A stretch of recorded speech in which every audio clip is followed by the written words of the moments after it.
Assalamualaikum warahmatullahi wabarakatuh. Jumpa lagi dengan saya dalam tutorial MFS Mograph. Dan hari ini kita akan membahas di paket tutorial kita, yaitu materi kelima. Di materi kelima ini kita ada pembahasan tentang efek kontrol, dan ada beberapa indikator yang akan kita jelaskan. Yang pertama yaitu position, kemudian scale, rotation, dan blending mode. Oke, langsung saja kita buka aplikasi Adobe Premiere Pro-nya. Di sini saya sudah menyiapkan footage video untuk kita bahas di materi kita ini. Efek kontrol adalah menu Adobe Premiere untuk mengatur segala macam efek yang telah kita masukkan. Dan efek kontrol terletak di samping mode source seperti ini. Untuk memunculkan efek kontrol pada video, kita bisa klik pada salah satu footage di timeline seperti ini. Kita klik di sini, kemudian nanti akan muncul seperti ini. Efek kontrol default pada Adobe Premiere yaitu pertama ada posisi, scale, rotation, ada anchor point, kemudian opacity, dan blending mode. Kita bahas efek kontrol yang pertama yaitu position. Position adalah efek kontrol untuk mengatur posisi pada video. Ini adalah titik X. Titik X itu adalah untuk mengatur posisi video horizontal, mengatur ke kiri dan ke kanan. Kemudian ini adalah titik Y untuk mengatur posisi video secara vertikal atau atas ke bawah. Ini kita bisa kembalikan ke mode seperti semula dengan mengklik seperti ini. Ini adalah tombol untuk mereset posisi ke posisi semula.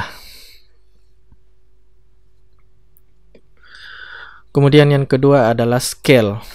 Efek kontrol scale itu untuk mengatur ukuran atau besar kecilnya sebuah footage. Ukuran scale footage normal adalah 100. Ini bisa kita atur seperti ini. Jika kita geser ke kiri, ini akan footage videonya akan mengecil seperti ini. Kemudian jika kita geser ke kanan, footage videonya akan membesar seperti ini. Ini bisa kita atur hingga menjadi ukuran seperti yang kita inginkan. Kita kembalikan ke mode semula yaitu 100%. Di menu efek control scale ini juga kita bisa atur secara custom. Contohnya jika kita hilangkan centang seperti ini, maka scaling pada footage bisa kita atur secara manual. Misalnya saya hilangkan centangnya seperti ini. Kemudian setelah kita hilangkan, maka akan muncul menu scale height dan weight. Scale height berfungsi untuk mengatur skala secara vertikal atau mengatur tinggi pada video seperti ini. Nih, bisa dilihat perbedaannya. Kita reset dulu. Kemudian untuk scale weight, ini akan mengatur skala secara lebarnya seperti ini.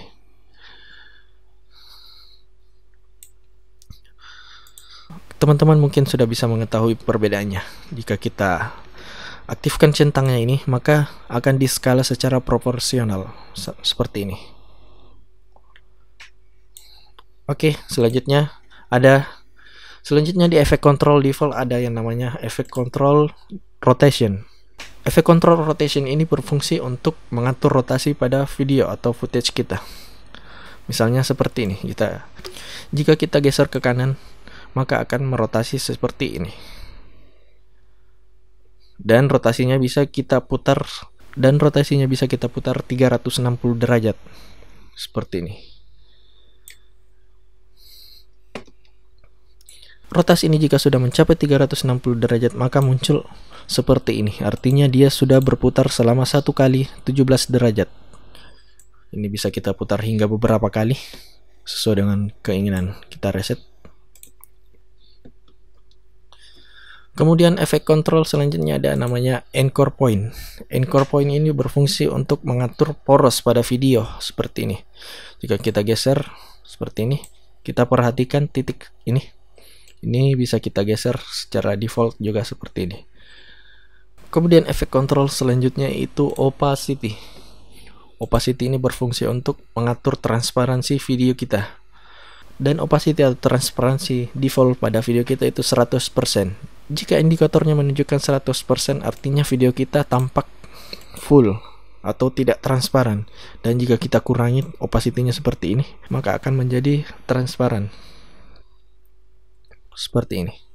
Selanjutnya di menu efek control ini ada namanya blending mode. Blending mode ini tersedia di menu opacity. Ini bisa kita atur seperti ini. Ada beberapa pilihan modenya, misalnya kita pilih luminosity, maka videonya akan berubah seperti ini. Kita tes untuk efek blending mode-nya.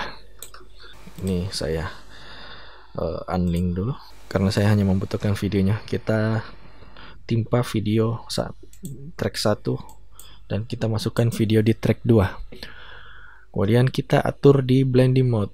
Kita lihat perbedaannya seperti ini.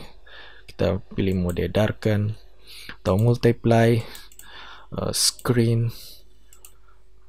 kemudian saturation. Ini kita bisa atur sesuai kebutuhan kita. Dilakukan percobaan atau eksperimen aja. Mungkin sampai di sini untuk materi kelima ini mengenai efek kontrol. Sampai jumpa di tutorial selanjutnya. Wassalamualaikum warahmatullahi wabarakatuh.